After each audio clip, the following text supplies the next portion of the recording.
Story 1. The Midnight Hiker on the Appalachian Trail.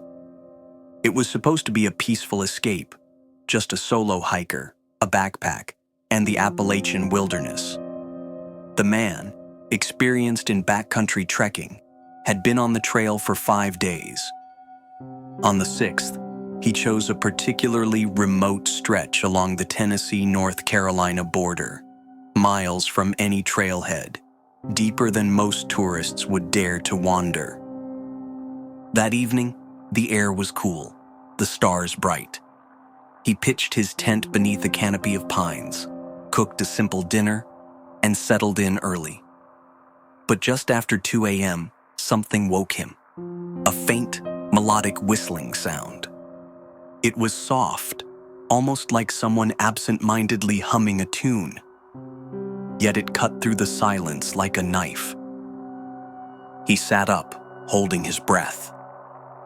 The whistling continued, rhythmic, unchanging, coming from somewhere behind his tent. He waited, trying to rationalize it. Maybe another camper. But he hadn't seen a soul for 2 days. He called out, "Hello? Anyone out there?"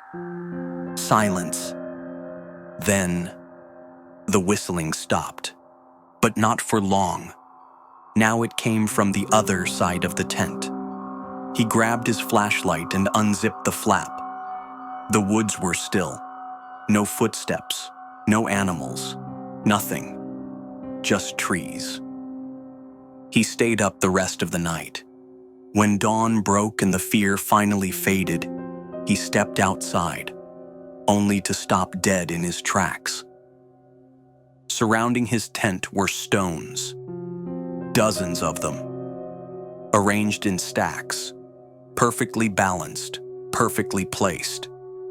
They hadn't been there the night before. He packed up immediately. When he later mentioned it to a ranger, the man simply nodded and said, "Yeah, that stretch has a reputation. Some folks report being followed, watched, whistled at.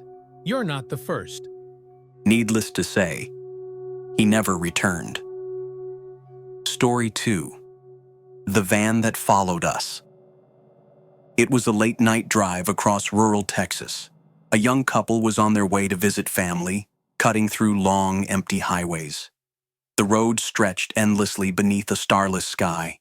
Just them, their car, and silence. Somewhere around midnight, they noticed a van behind them. Old, faded white paint. No headlights. At first, they thought it was someone trying to save battery. But as they changed lanes, the van followed. They took an exit. So did the van. 10 minutes passed, then 20. Still there, they slowed down.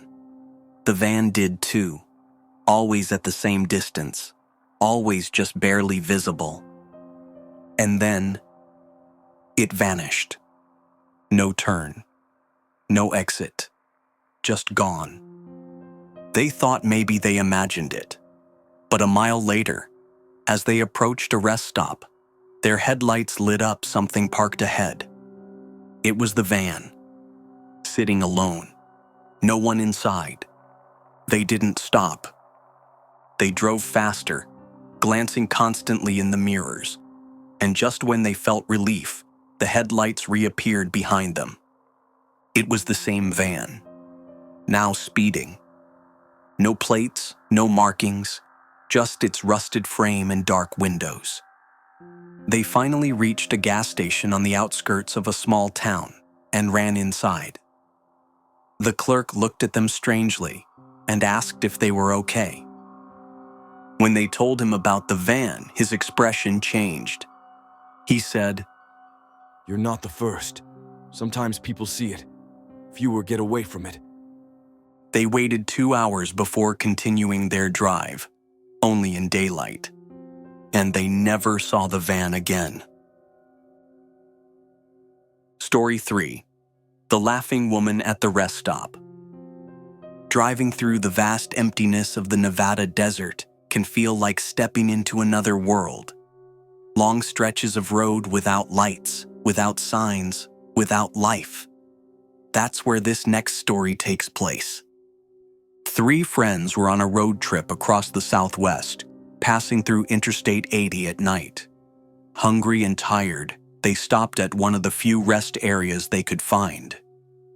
It was oddly quiet. No cars. Just one flickering streetlight and a couple of vending machines. The restroom building stood nearby, lit by a single buzzing bulb. One of the girls went to use the restroom. She was alone inside, or so she thought. As she stepped into a stall, she heard it. Soft laughter.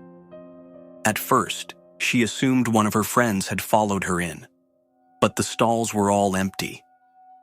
The laugh came again, low, breathy, and unnatural.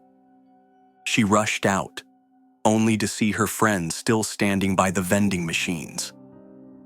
She didn't say a word. As they walked back toward the car, they saw her. A woman, standing in the shadows between the restroom and the parking lot, wearing an old, tattered dress, pale, motionless, and smiling. She didn't move, didn't speak, just stared. They jumped into the car and sped off. Later, they told the story at a diner. The waitress who overheard leaned in and said, "That rest stop's got stories. People say a woman was killed hitchhiking there back in the 70s. No one found her body, just a ripped dress and broken heels." Some say she waits, not for a ride, but for someone to laugh with.